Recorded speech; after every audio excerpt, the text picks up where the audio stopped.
music ENT. Where we lock and load, Allen Pass. It's the Allen Pass Show. Where we lock and load. It's the Allen Pass Show. Where we lock and load. It's the Allen Pass Show. Where we lock and load. It's the Allen Pass Show. Where we lock and load.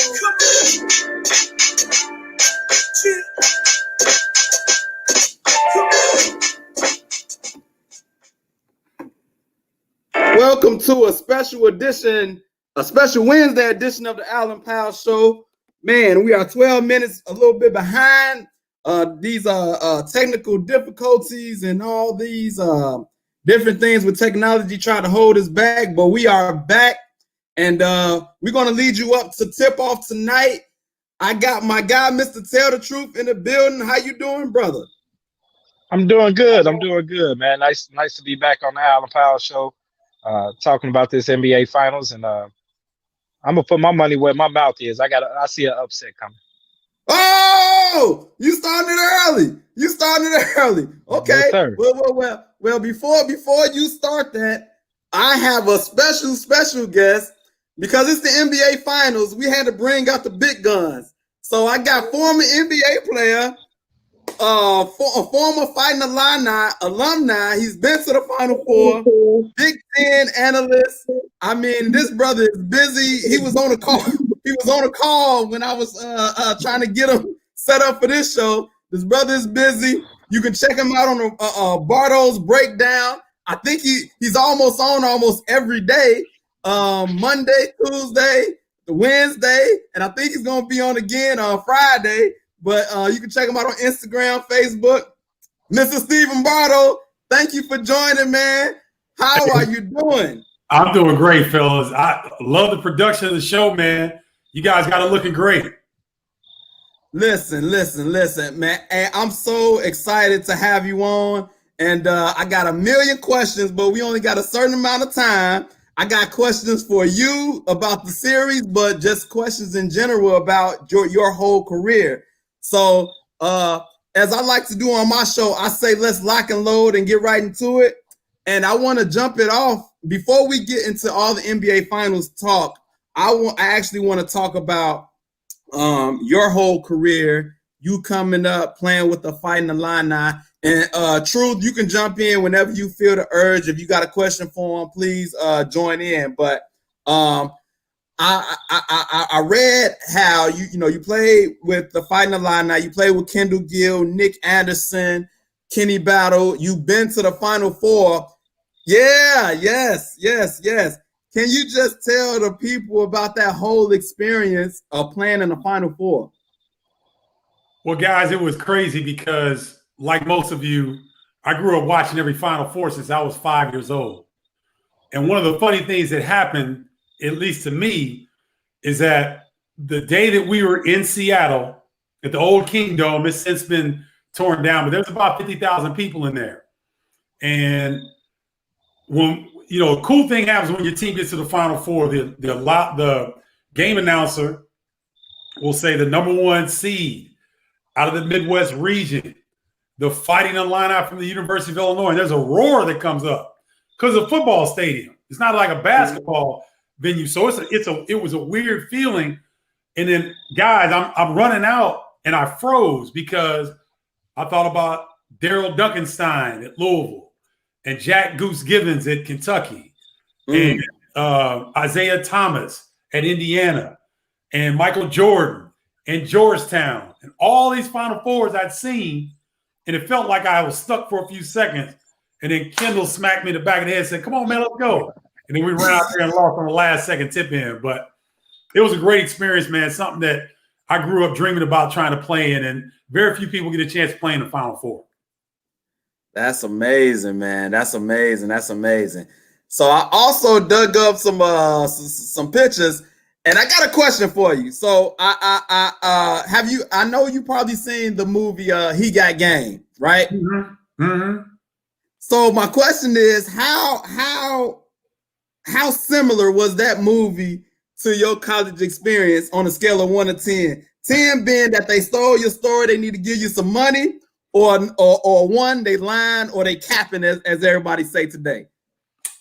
Our experience was a unique one. I don't know if I'll go 1 to 10.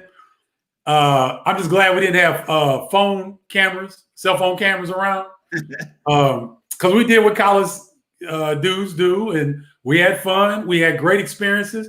University of Illinois was much different back then because there was a lot more students of color there than there are now, and so we had like a mini.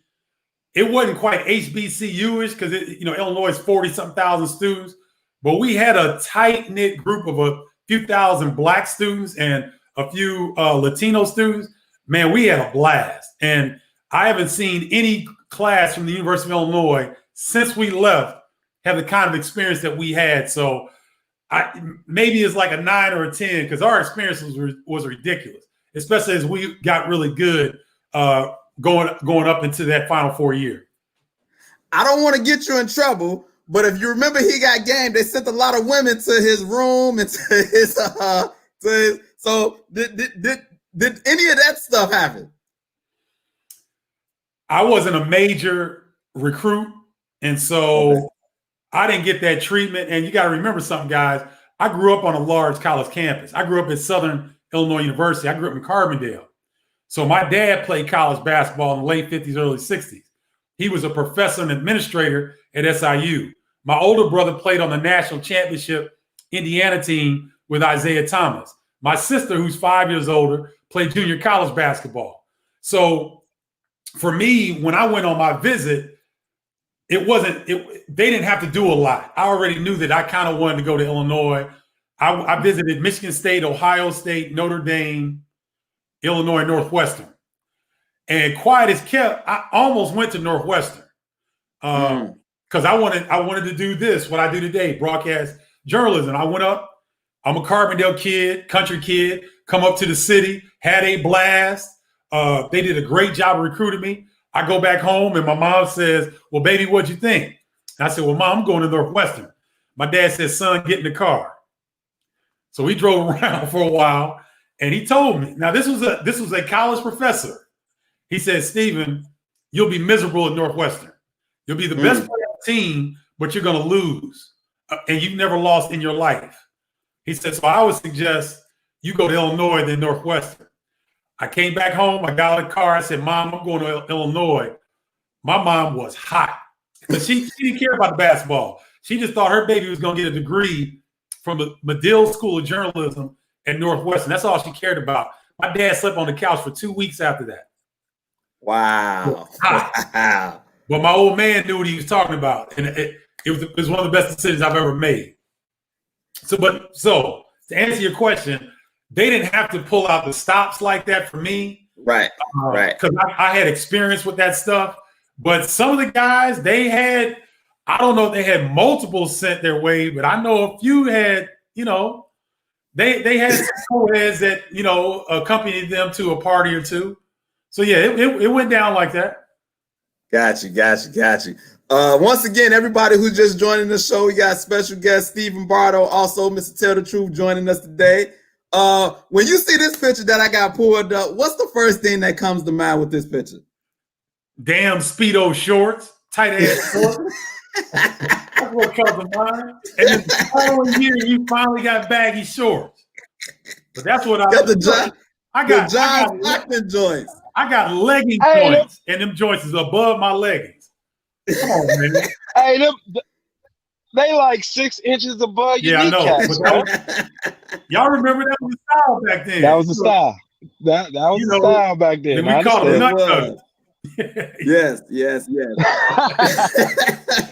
So another question I want to ask you, because it was a big topic during before all the pandemic and the different things of college players getting paid. You playing college ball at Illinois. What is your take? I'm not going to say should. I'm going to ask you, when will it happen? They should be paid. We should have been paid. And it's not going to happen fast enough. I think what we're going to see is that the NBA is going to allow high school kids to come right to the league.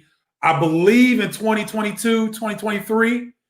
And so the NCAA is going to try to preempt that and make it possible. Now, here's what I want y'all to understand.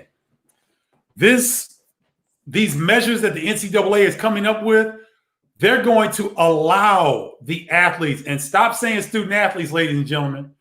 That's a phrase that the NCAA coined to avoid litigation. So you won't hear me say student athlete ever again. They're athletes that happen to be going to school, right? So this new legislation that they have out is simply going to allow these, because let's keep it real, y'all. It's football and basketball. They're going to allow these football and basketball players to go out and cut a separate deal on their own. Not one penny comes from these athletic programs in this scenario. That's how strong the NCAA's narrative has been with their relationship to the media. And so they want you to think, oh, well, this is going to ruin the amateurism experience. And it was never an amateurism experience. It was indentured servitude is what it was. I'm not going to call it the S word because that's a slap to our ancestors. I'm not going to say that. But it was indentured servitude is what it was.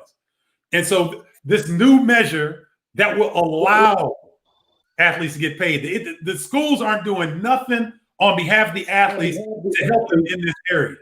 So let's just get that correct. So in 2022, 2023, I think they'll start to allow guys to cut their own deals. And that's what it'll look like. Got you. My one question on that staple is how do you keep the purity of college basketball? I know that you said it's never really been a purity to it. It's never really been an amateurism to it. I think that we all understand in this country everything is based off of capitalism and trying to turn a profit. But is there a way to basically signing players to contracts, but also keep the purity of it being amateur basketball and not professional basketball? Is there a way to find that happy balance? See, there is no happy balance because there was never amateurism. Think about it. If you got a multi-billion-dollar industry and the people that help to create that industry don't get a dime, you get college tuition. You guys got to remember now, I'm older. College tuition, I paid for my 4 years of college tuition in my 10th game of my freshman year. I stayed 4 years. So for 3.5 years was pure profit. I paid for my tuition, books, room, board, all that stuff in my 10th game of my freshman year. This has never been amateurism. It has been like every other system that's being challenged in the United States today. It's a small minority of people who are manipulating the system to grab all the money and then push that amateurism. You get your college paid for. Think about it, guys. They didn't have to make any more classrooms when we came. They were already built. They didn't have to make any more cafeterias. They were already built. They didn't have to create any more classes. They were already being taught. But we come in and off T-shirt sales alone in the final 4 years, in the month of March, 1 month, they made $6 million off T-shirt sales with our names and our numbers on the back of them. Is that amateurism? I got one more question because I get what you're saying. It sounds like the pimp in the hoe. Like I buy you a couple outfits, I take you out to eat a couple times, and I'm driving around in the Cadillac and you riding in the passenger seat. Say it. My question is, what are the cons to going this route? Because this is going to be something that we've never seen before. If every single player is signed under our contract, I get what the pros are, is because they're getting to get a piece of the pie that the corporations are getting. But what are the cons of going to this system? Do you see any cons in us going to this system? Well, again, you got to remember that when they allow, it's allowing athletes to cut a side deal. So if we're going to be honest, not everybody's going to get the chance to cut a side deal because Okay, let's use this for example. I go to Champaign, University of Illinois, and the Champaign-Urbana area has businesses like every other place, right? And so I learned maybe as freshman, sophomore year that if I develop my social media platform, I would be more attractive for when the time comes that athletes can start cutting their own deals. So the basic structure of college sports doesn't even change. Nothing changes. You don't have any labor laws. You don't have anything because nobody's paying them directly that has any association with the college system. That's the mind twist. That's the marketing twist that the NCAA has put on people. They throw this scare tactic language. Nothing's changing. No charters at the NCAA are changing. No funds are coming out of these programs, out of their pocket to pay the athletes directly. That's not happening. All it's allowing is Stephen Bardo to go to the local car dealership and to be able to maybe get use of a car and a little bit of money in exchange to have an autograph session or something like that. That's it. That's why you got to be very careful. And y'all want me on here again before this thing changes, because you're going to hear all this stuff the NCAA is going to throw out. It's bull. It's not correct. So the structure that you're talking about is not going to change. It just allows athletes the opportunity to benefit off of the 16 years they dedicate to the sport, 15 years they dedicate to the sport, and any other area of the United States. Capitalism is king except for college athletics. Go ahead, Taylor, before I get to the NBA finals. Did you have another question for him? I was just gonna say my amen. So I get what he's saying. The rich keeps getting richer, but they're not gonna give away any of their profits. They're just allowing the players, hey, if you can go out there and make money on your own, go ahead and make money on your own. So that's exactly what it is. The rule isn't breaking the system. It's just allowing them to be able to profit off of their name or their liking or get their own contracts. Yep. Name, image, and likeness. That's all it is. It does. They spend $0 in the exchange. Although when you hear what they're putting out there, you think they do. They're not. Let me ask you this question: with players, once they start making money off their likeness or whatever the case may be, do you think that's going to bring on some haterism, so to speak, from other teammates? You know, how do you think that's going to fare?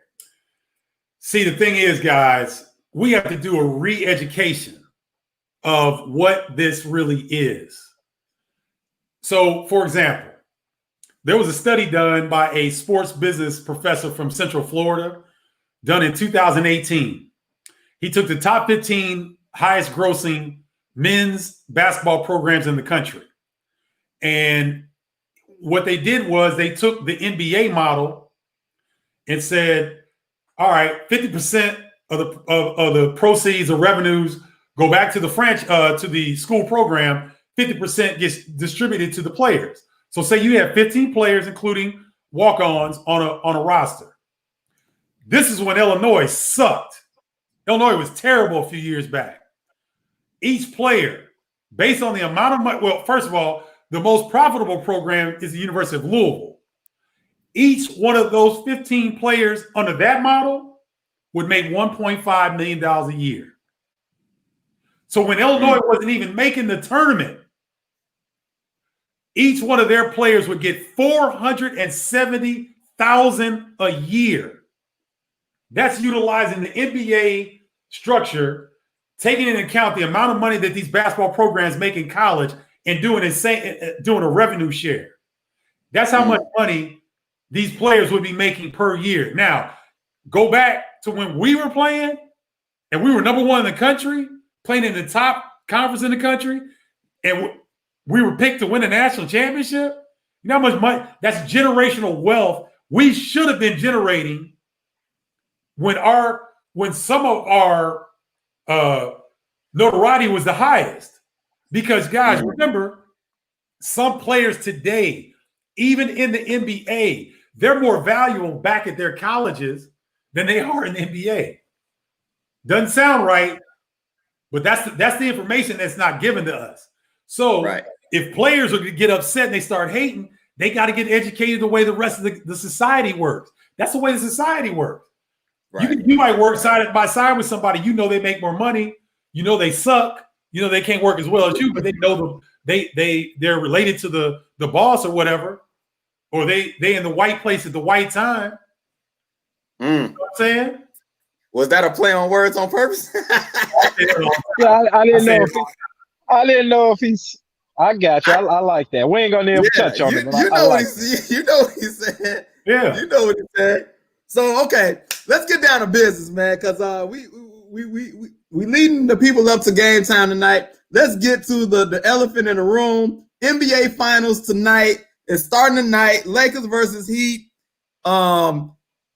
Man, Bardo, you was on earlier giving your predictions, and hey, Mr. Tell the Truth, let me tell you, before we get into the predictions, he also dibbed and dabbed in the Jordan versus LeBron debate, but I know we're not going to have no time to get into that, but because we'll go way over time and the finals will be done started by the time we try to get off of him. But first of all, before you give me your series prediction, just give me your keys to game one, Mr. Bardo. Keys to game one. I actually think I like the Heat in game one. Here's why.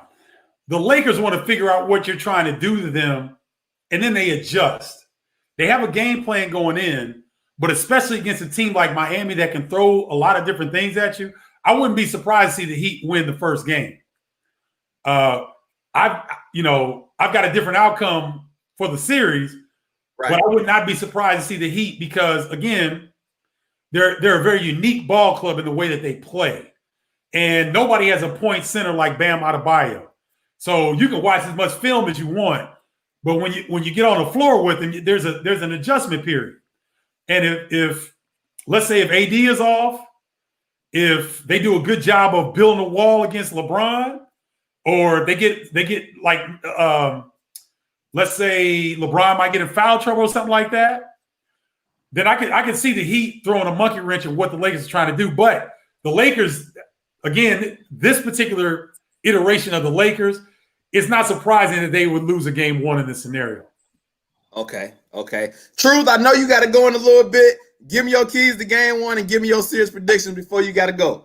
I might have to be late to my class because I almost laughed out loud when he said LeBron James getting in foul trouble. I ain't seen LeBron James in foul trouble in the NBA playoffs maybe but one time. So that's not going to happen. But I agree with him on his prediction. of Miami Heat taking game one. And for the reasons that he said, it seems like in this playoffs, the Lakers have been kind of letting off the gas pedal in game one. They gave it away to, I think, the Rockets and also Portland Trailblazers in game one. Yeah. But I see the Heat winning game one for the same reason I see them winning the series. In the entire playoffs, the Lakers have been able to key in on one player on the other team that is key to that other team. So in Portland, they keyed in on Dame Lillard. They threw two people on him. They kind of ran a zone toward him. They would not let Dame Lillard beat them. And in the Denver series, they keyed on Murray, and they took him out the game somewhat. And they were able to key in on him and slow down what that team does. Against Miami, there's not one guy who you can key in on. You're going to get something from Dragic. You're going to get something from Jimmy Butler. You're going to get something from the shooters they got, Hero and Duncan. And like he said, with Point Bam, you're going to get something from they attack you in a team concept. And I just have not seen the Lakers face that this playoffs. They've been able to lock in on one key player that can stop and halt what that team does. And they're not going to be able to do that with Miami. I think that I'm going to be up here real quick, but I think that Miami, them going up against Giannis, building that wall, was already practiced for what they're going to do with LeBron. I see the only way that the Lakers can win this, their shooters are going to have to be hot. Because Anthony Davis is a dog. He's an all-time player. He's a top 5 player in the NBA. He's going to get his, but I think that Bam will be able to slow him down in moments. And I think that Miami, they have multiple players to throw LeBron. You got Jimmy Butler, you got Iguodala, won an MVP for being able to kind of slow him down somewhat in the finals. You also got Jake Crowder, and also Bam is probably the best center in the NBA with guarding perimeter players. So I see game 1 to Miami, but I also see Miami winning the series, except the games where the ref blow the whistle a little bit too excessive. Let me say this, man. My only fear from Miami is, do they got enough firepower? I think one thing with LA they didn't have to deal with in the Denver series. Denver does not defend. Jokic is a great player, but he can't defend. Michael Porter, nice talent, do not defend. I'm talking about, this is some of the worst defense I've seen. Just like I seen LeBron go to the basket and Michael Porter kind of like jump sideways out the way. I said, man, what are you doing? But I think against Miami, against them goons, against them dogs, they're going to defend. Some of the best defense. And I was talking to Bardo about this, and I was looking for the statistics. I couldn't find it. But I remember hearing Miami is one of the best teams in the NBA in transition defense. And we all know with the Lakers, that's kind of the staple of their game, is getting out in transition. So I think if Miami is able to do what they've been doing and slow them down in their transition points, I definitely see Miami. But I also see if the Lakers can get out in transition and they're successful and their shooters are hot, that's the Lakers' chance to win the series. Mr. Bardo, what do you say to him saying the different weapons, instead of LA being able to key on one player, the different players that can show up for Miami? What do you say to that? Well, I think that Denver had two guys that you really had to key in on, Nikola Jokic and Murray. Right. And I thought Jokic got his, but they did slow Murray down. Miami is a different animal. But here's what I want your viewers to consider, that the reason that Miami goes zone is because they're usually undersized. And so there's three ways to beat a zone. A high pick and roll. So if you get LeBron inside of a zone, it's null and void. There's nothing you can do. You can't.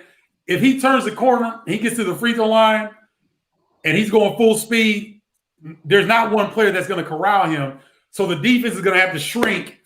He can kick it out. And like True said, if the shooters are doing, they don't have to shoot better than what they did against Denver.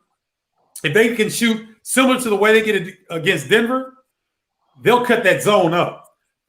That's one way. The second way, you throw it to Anthony Davis at the elbow. He reverse pivots, faces the defense. Now you've got 4-on-3.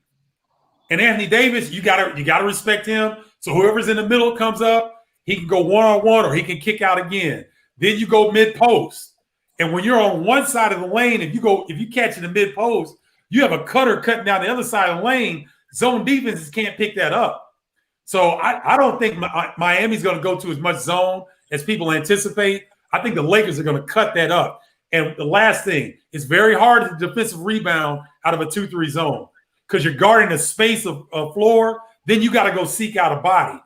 The Lakers are the best rebounding team in the playoffs. This is going to be a fantastic matchup, but I don't see that zone being very effective against the Lakers. I'm going to read a couple of comments. Donnell Elmore says Lakers in 4. Of course, he's a LeBron lover. I just want to put that out there. He had a question. What about Houston? I think he probably maybe wanted you to touch on Houston. I guess their situation. He says too many matchup problems. If Bam guard AD, who guarding Howard? Nobody have to guard Howard. Come on, man. Howard's not an offensive threat like that. This is not Orlando's Howard. This is right. LA Howard. But do you want to touch on the Houston situation? I think he wanted. I guess where do they go from here? Houston Rockets. Yeah, that's a great question. The Houston Rockets are an enigma because what happened, in my opinion, is that how can I describe this dude? He's a traveling gypsy. His name is Mike D'Antoni. And yes. He benefited greatly from Steve Nash's brilliance. And he fooled everybody into thinking that he could coach. But that was Steve Nash making him look like that. So if you notice, D'Antoni hasn't won anything of substance. So now you got they shipped out Clint Capella one of the best running bigs, young bigs in the league. They ship him out to do this gimmicky BS that we call small ball. So 6'4" PJ Tucker has got to go up against 7-footers every night, and you expect him to hold his own. It's gimmick, man. And so I don't like Mike D'Antoni. I think he steals money, and I think that it's going to be interesting to see which way the Rockets go, because you got to have somebody to deal with Harden and Westbrook personality-wise, not playing-wise, because them dudes will play, but personality-wise, they can be an issue. So you got to be. It's going to be very interesting. If it were me, I'd go get Nate McMillan. I'd look at Byron Scott. I'd look at older black coaches that have had some experience that might be former players that these dudes would respect and kind of get along with. But if you bring a Stan Van Gundy or one of these retreads that have been coaching before that can't relate to players, it'll be a disaster. Gotcha. I thank you for touching on that. Now let's go ahead and get to these predictions, man. Tell the people, who do you got and why? Why do you got it in how many games? I like the Lakers in 6, and here's why. I think Dwight Howard can do a pretty good job on Bam Adebayo. Bam Adebayo gets 81% of his shots from the paint. And Dwight Howard has accepted his role as a defender and rebounder. He knows that he's got to give supreme effort when he's out there. They can throw Kyle Kuzma at Bam Adebayo to give him a different look. Kuzma can stay with him laterally, and you're not going to stop Adebayo, but you want to force him into jumpers, just contested jumpers. Corral his penetration. Don't let him reverse spin on you and bang you, and then build a wall.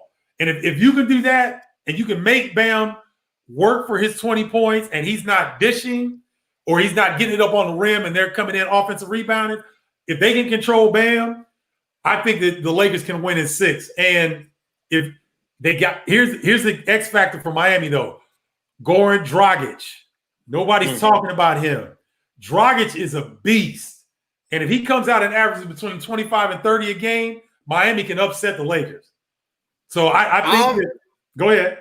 No, go ahead. No, I was done. Go ahead. So I'm picking the Heat in 6. I am what you called a LeBron hater, so to speak. So it's more of a heart pick than a head pick. But I believe that LA have not seen a defense like this. I believe that the Denver matchup, the Houston matchup, and the Portland matchup, all 3 matchups, none of those teams defended like Miami is going to defend. When you can throw Jimmy, Iggy, Jay Crowder, Ben Adebayo at LeBron and AD, I think AD is going to be the biggest problem. LeBron going to get his, but I believe because you have those people that you can throw at him, I think you can make him work harder. And those others are very shaky. You know, Rondo been shooting shockingly well from 3-point range, and I can't see him continue to do that. But I'm taking the Heat in 6, and I think that's the reason why. I want to ask you about the Pat Riley LeBron factor. Do you think it's going to be added motivation for Pat Riley because of the way LeBron left? Do you think he's giving them any type of pep talk, or is no more needed incentive than the NBA Finals? I think typically, Al, you don't need any more motivation, but come on, man, these dudes are human, right? And Eric Spoelstra has had the benefit of having Pat Riley as the coach of the Miami Heat. Let's just kick it real. Spoelstra gets the credit, but that's Pat Riley behind the scenes. And so I think Riley, knowing some of the personality ways of LeBron, that's going to be, because when you get to this level, if you get LeBron off his game for 30 seconds, 45 seconds, that could be the difference between the NBA championship or not. So I think it's going to be more Riley. What he would have to impart on his team is more of the nuances, how to get under LeBron's skin, what he doesn't like, certain things that they can do. And you'll see this early in game 1. You'll see it because LeBron, he goes to this. when he gets frustrated, he's on the perimeter and he kind of looks left and kind of slides left and shoots a contested three all off balance. When you see that, LA's going to be in trouble. But that would be the only thing that I would think Riley would offer is something that could really kind of, ways to get under LeBron's skin a little bit. But that would be the only thing. Okay, I like all of that, man, and I think it's a great dynamic. Before we once again we are leading you all up to tip off. A special guest, Stephen Bardo, former NBA player, former Fighting Illini. He's done a lot, so I appreciate all of y'all joining on. Y'all can comment and share. I'm gonna give you a little time to talk about this Jordan LeBron thing because you went about 2 or 3 days doing your show about this LeBron Jordan thing, and you are Illinois. You're Illinois bred, and for the record, you did say Jordan is the GOAT, but you made a whole bunch of arguments for LeBron. And so before we get on up out of here, just state your arguments of why I guess you saying LeBron can catch him in the GOAT conversation. My whole premise, Al, is that the game constantly progresses. And here in Chicago, here in the state of Illinois, here in the Midwest, Michael Jordan has a spell over people, and rightfully so. He's the GOAT. However, if you look at the history of the NBA, there's always somebody next. LeBron is next. And if he can match the titles, if he can get 6 titles, he's got to be in the conversation of the GOAT. Here's why. Look at who LeBron has gone against and look at who's the best player that Jordan went against. His own teammate, Scottie Pippen. The 2 guards back in the day when Jordan was playing, they were 6'2", 6'3", maybe 6'4". Mitch Richmond was the biggest 2 guard that Jordan would see on a regular basis. All those other guys, they couldn't dribble left. They weren't jumping as high as Jordan. They weren't as strong. They weren't as skilled. But if you look at Vince Carter, Tracy McGrady, Gilbert Arenas, Baron Davis, y'all remember when Jordan was trying to guard Allen Iverson and he was grabbing at air because Allen was shaking him out of his Air Jordan? That's what we're gonna do. That's enough. I can't take no more. That's enough. That's blasphemy. You're not gonna come on this show talking about Jordan like that. That's enough. That's enough. I can't take it. I gave you a little time and you went too long with it. So one quick question I got. This is from my wife. Okay. So just a quick story. We went to a football event. Matter of fact, this is a while ago during Super Bowl time. I'm watching the Super Bowl and she made this statement. And she almost got kicked out. She said, I wonder, do the uniform that they wear, who washes them, how much they get paid, do they wear the same uniform? I almost kicked her out. And so we went to a event with Corey Wooden, the former Bear, and she asked that question for the football players. So now we have you on the show, a basketball savant. So she still wants to know about the uniforms. Who does it? Do you wear the same uniforms or do they get washed? How does that whole experience go? What happens is you usually have an equipment manager of some sort that handles that, but you have multiple jerseys because sometimes guys' shirts get ripped. Some of them get blood soaked. If you had to guard Jordan, some of them might have, something else. If you know what I mean, something else on. But you usually get duplicate copies because sometimes throughout a season, man, guys get their stuff ripped or they get a number or something they get a malfunction on the jersey. So they usually have 2 or 3 sets of home and away jerseys, and you get a group of managers, team managers that will take all that stuff, handle it, and then get it back to you when you need it.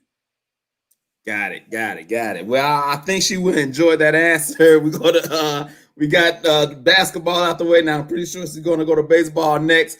Man, I appreciate you joining on for the show today, man. It was a pleasure, man. I had a lot of fun with you. Before I get up out of here, I always give a word for the day, a little scripture for the day. So the scripture for the day is Luke 11:42. And in Luke 11:42, it says, Woe to you, Pharisees, because you give God a tenth of your mint, root, and all the other kinds of garden herbs, but you neglect justice and the love of God. And that scripture stuck out to me because he was saying that you do all these rituals, you do all these things, but if you neglect justice and love, it means nothing. And I think we're in a time, and I don't want to get political, but if you're not standing for justice and you're not showing the love of God, then you're missing the boat altogether. Jesus said that his top commandment was love your neighbor as you love yourself. And if we're not getting past this love part, we're missing it all together. So Luke 11:42, check it out when you get a chance. Hope it blesses you. Mr. Bardo, I appreciate you jumping on, man. I wish we had more time. I got a whole bunch of more questions, but hopefully we'll be able to do it again in the future. And I appreciate you joining on. Hey, thanks for having me, man. I love what you guys are doing now. It's a great show, man. Keep it up. Thank you so much. Hey, we will see y'all again. Usually it's every Tuesday, but with the finals going on, I'm going to work around the final schedule. So we'll see y'all somewhere near next week. Check out Bardo's Breakdown. Can you tell the people where they can check you out and how many days you come on a week? Because you're a busy man. Yeah, it's facebook.com/Bardo's Breakdown. BARDOS BREAKDOWN. That's on Facebook. And what I've been doing, Al, the Michael Jordan LeBron thing was a 2-part series. But what I try to do, I try to preview each game of the finals. So I'll be on next Friday, or I'll be on Friday the next time. Friday. Okay. With that being said, thanks again. We will see y'all sometime next week.